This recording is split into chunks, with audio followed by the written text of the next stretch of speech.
Yeah. Now some politicians want to label carbon dioxide a pollutant. Imagine if they succeed. What would our lives be like then? Carbon dioxide. They call it pollution. We call it life. Well, it's life, but not as we know it. That was an advert broadcast recently on TV stations in the US. It seems to be suggesting that the more carbon dioxide we produce, the better off we'll be. And the people who made it don't stop there. You've seen those headlines about global warming. The glaciers are melting. We're doomed. That's what several studies supposedly found.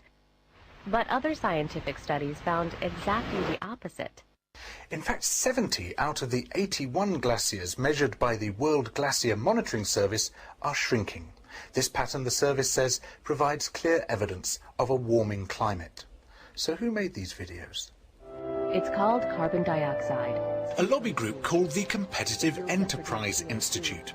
It has so far received over $2 million from the oil company Exxon-Mobil. It's one of dozens of lobbyists which has taken Exxon's money. The things we need.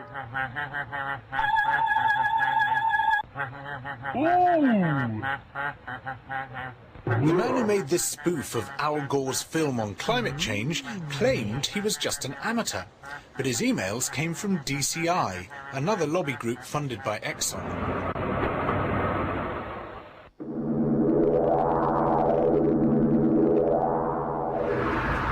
The oil company's activities are causing great concern to scientists in the United Kingdom. This is the Royal Society, Britain's preeminent scientific academy. We've learnt that they have sent in an official letter of complaint about some of Exxon-Mobil's misleading statements. Hi, Bob. Hi. Bob Ward has just written a paper on the way the oil companies have influenced the media's reporting of climate change. Why has the Royal Society lodged an official complaint with Exxon? The Royal Society feels that some of the documents that Exxon-Mobil has published recently provides a misleading and inaccurate view of the state of scientific evidence about climate change. And they've also been funding groups that have similarly been producing misleading information.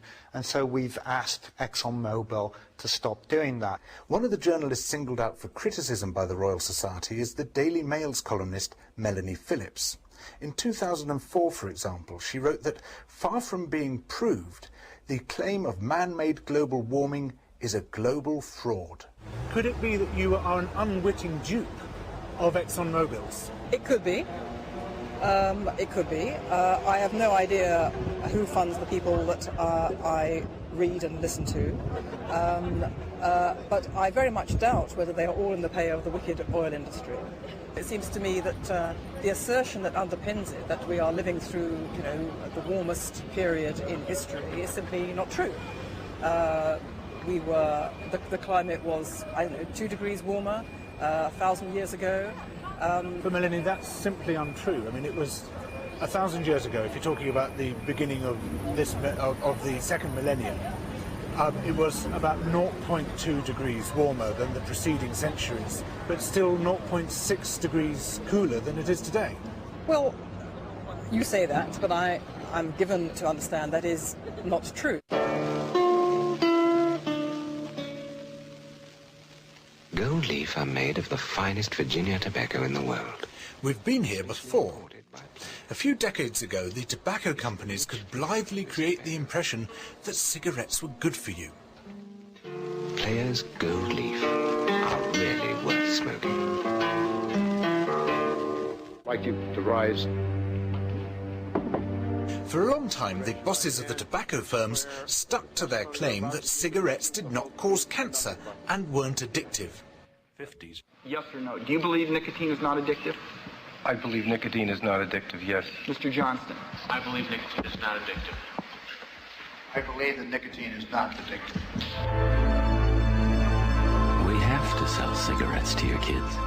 But as the scientific evidence mounted up, they started using lobbyists to cast doubt on it, much as Exxon has been funding people who maintain that man-made climate change won't cause us serious harm.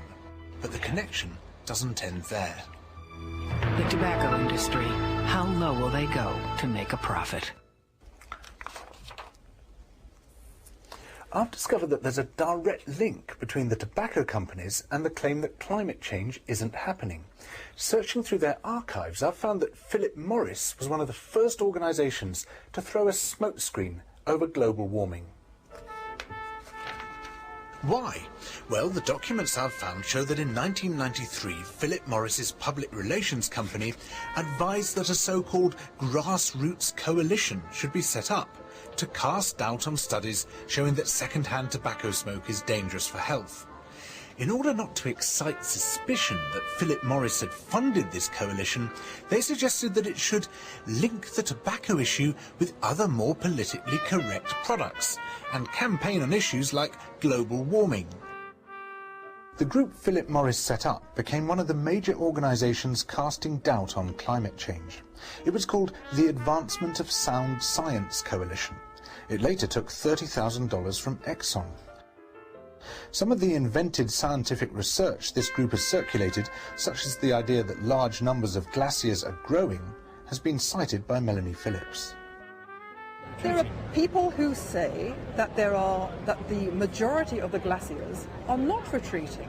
The majority of the ice at the poles is actually not retreating. It's a complex picture. Some of it is retreating, some of it is increasing. Why are they trying to scare us? Global warming. The Competitive Enterprise Institute, which made those videos, has also received at least $125,000 from the tobacco firm Philip Morris. We call it life. Some British groups have also taken money from both tobacco and oil companies. Julian Morris runs the International Policy Network, which he admits has received at least £157,000 from Exxon and £10,000 from a tobacco firm. His group lobbies against major cuts in greenhouse gases. I asked him whether he's simply doing the bidding of his funders. We develop our own programs. Those programs are independent of any foundation, business or individual who might be interested in supporting us. We then go out to potential supporters and say, will you contribute to us? Those supporters have no oversight of what we do and do not influence what we say. But if you were taking a position which was hostile to those interests, do you think they'd fund you?